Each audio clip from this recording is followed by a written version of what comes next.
이화 다시 설레는 마음. 봄날처럼 피어나는 감정.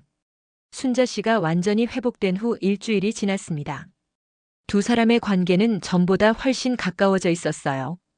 영수 씨가 자신을 돌봐준 그 일주일 동안 순자 씨는 오랫동안 잊고 있던 감정을 다시 느끼게 되었거든요.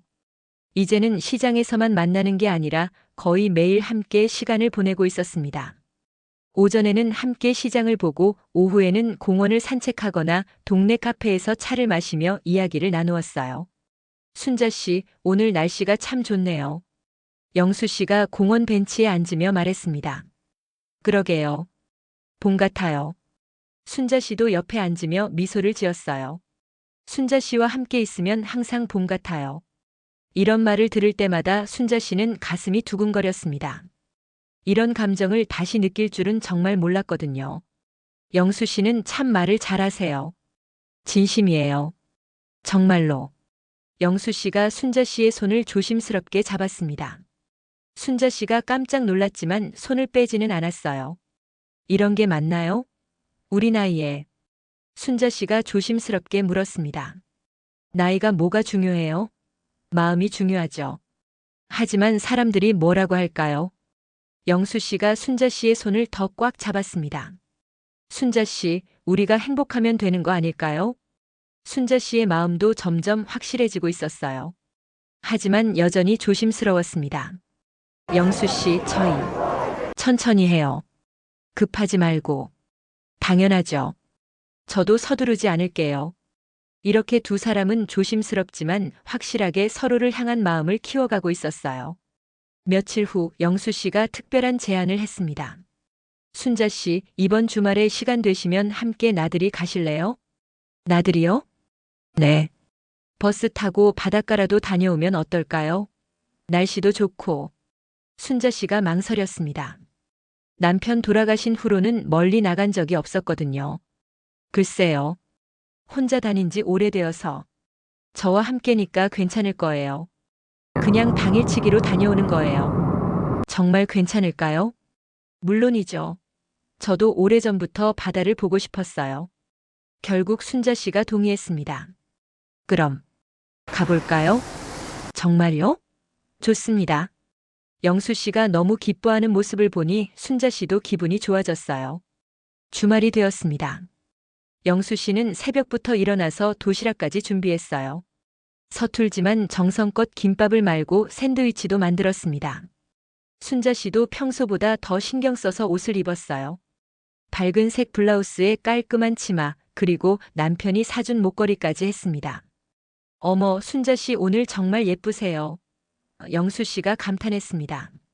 이런 말씀을. 부끄러워요. 진심이에요. 정말 아름다우세요.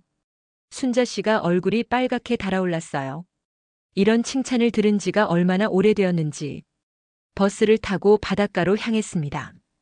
버스 안에서도 두 사람은 계속 이야기를 나누었어요. 언제 마지막으로 바다 보셨어요? 영수 씨가 물었습니다. 한 10년은 된 것 같아요. 남편이 아플 때부터는 멀리 못 나갔거든요. 저도 비슷해요. 아내와 마지막으로 바다 본 게 7년 전인가. 두 사람 모두 과거의 기억에 잠깐 잠겼습니다. 하지만 슬프지는 않았어요. 지금 새로운 추억을 만들고 있으니까요. 바닷가에 도착했을 때 순자 씨의 눈이 반짝였습니다. 와, 정말 시원하네요. 그러게요. 오길 잘했어요. 두 사람이 파도 소리를 들으며 해변을 걸었습니다. 영수 씨가 순자 씨의 팔을 살며시 잡아드렸어요. 조심하세요. 모래가 미끄러워요. 고마워요. 벤치에 앉아서 영수 씨가 준비한 도시락을 먹었습니다. 바닷바람을 맞으며 먹는 김밥 맛이 정말 좋았어요. 영수 씨 요리 솜씨가 늘었네요. 순자 씨가 김밥을 먹으며 말했습니다. 순자 씨가 가르쳐 주신 덕분이에요. 언제 제가 요리를 가르쳐 드렸나요? 지난번에 아팠을 때 죽 끓이는 거 옆에서 보고 배웠어요. 순자 씨가 웃었습니다. 그것도 배운 건가요? 저한테는 큰 공부였어요. 이런 소소한 대화가 두 사람에게는 너무나 소중했어요. 오후에는 해변가 카페에 앉아서 커피를 마셨습니다. 창가 자리에서 바다를 보며 이야기를 나누는데 마치 젊은 연인이 된 기분이었어요. 순자 씨, 오늘 정말 행복해요. 영수 씨가 솔직하게 말했습니다. 저도요. 이런 기분 느낀 지 정말 오래된 것 같아요. 앞으로도 이렇게 함께 여행 다니면 어떨까요? 순자 씨가 잠깐 망설였습니다. 영수 씨, 저희 정말 괜찮을까요? 뭐가요? 이렇게 만나는 거 말이에요. 주변에서 뭐라고 할까봐. 영수 씨가 순자 씨의 손을 잡았습니다. 순자 씨, 우리는 잘못한 게 없어요. 서로를 좋아하고 함께 있으면 행복한데 왜 눈치를 봐야 해요? 그렇긴 하지만 나이가 들었다고 해서 사랑을 포기할 필요는 없잖아요. 순자 씨가 깜짝 놀랐습니다. 사랑이라고 하셨어요? 영수 씨도 자신이 한 말에 놀랐어요. 하지만 후회하지 않았습니다. 네, 사랑이에요. 저는 순자 씨를 사랑해요. 순자 씨의 눈에 눈물이 글썽였습니다.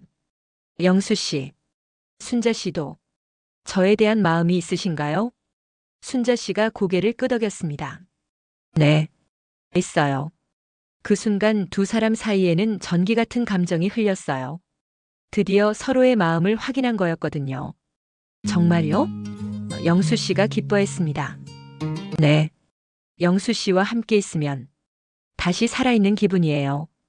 영수 씨가 순자 씨의 두 손을 꽉 잡았습니다. 순자 씨, 정말 고마워요. 뭘요? 제 인생에 다시 봄을 가져다 주셔서요. 순자 씨도 울컥했습니다. 저도 고마워요.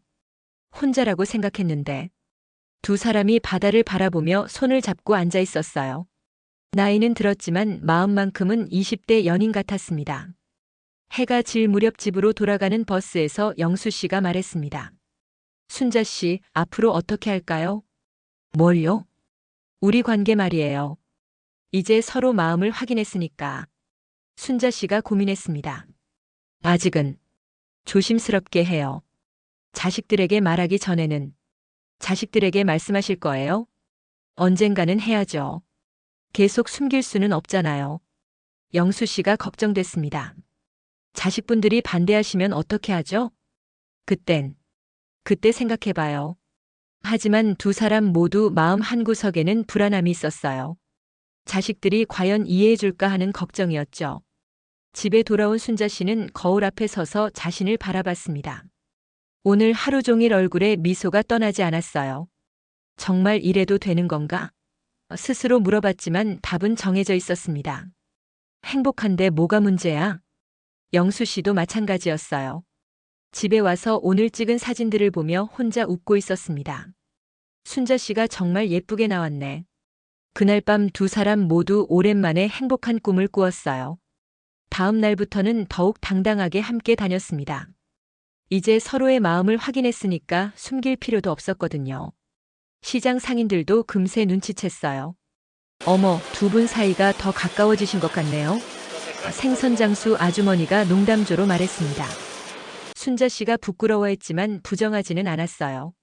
좋은 일이에요. 두 분 다 혼자 지내시기에는 너무 외로우셨을 텐데. 맞아요. 서로 의지할 사람이 있어야죠. 시장 사람들은 대체로 호의적이었어요. 두 분이 얼마나 외로웠는지 알고 있었거든요. 하지만 모든 사람이 좋게 본 것은 아니었습니다. 에이, 그 나이에 무슨 연애야? 하고 수군거리는 사람들도 있었어요. 자식들이 알면 기겁할걸? 채통도 없이. 이런 소리를 들을 때마다 두 사람은 마음이 아팠지만 서로가 있어서 견딜 수 있었어요. 신경 쓰지 마세요. 영수 씨가 순자 씨를 위로했습니다. 그래도 기분은 안 좋네요. 사람들은 항상 뭐든 말하기 마련이에요. 우리가 행복하면 되는 거예요. 순자 씨가 고개를 끄덕였습니다. 맞아요. 우리가 잘못한 게 없는데 왜 눈치를 봐야 해요? 2달 정도 지나자 이제는 연인이라고 해도 될 정도로 가까워졌어요. 손도 자연스럽게 잡고 서로를 부르는 말투도 더 다정해졌습니다. 어느 날 순자 씨가 용기를 내서 말했습니다. 영수 씨, 저 딸에게 말해볼까 해요. 정말요? 네. 언젠가는 알게 될 텐데 미리 말하는 게 나을 것 같아요. 영수 씨가 걱정됐습니다. 딸분이 반대하시면 어떻게 하죠? 처음에는 놀라겠지만 시간이 지나면 이해해주지 않을까요? 저도 제 딸에게 말해야겠네요. 같이 용기 내봐요. 하지만 막상 자식들에게 말하는 건 쉽지 않았어요. 순자 씨는 며칠 동안 고민하다가 큰아들에게 먼저 전화를 걸어봤습니다. 아들아, 엄마야. 어머니, 안녕하세요. 건강하세요? 응, 건강해. 아들아, 엄마가 할 말이 있는데.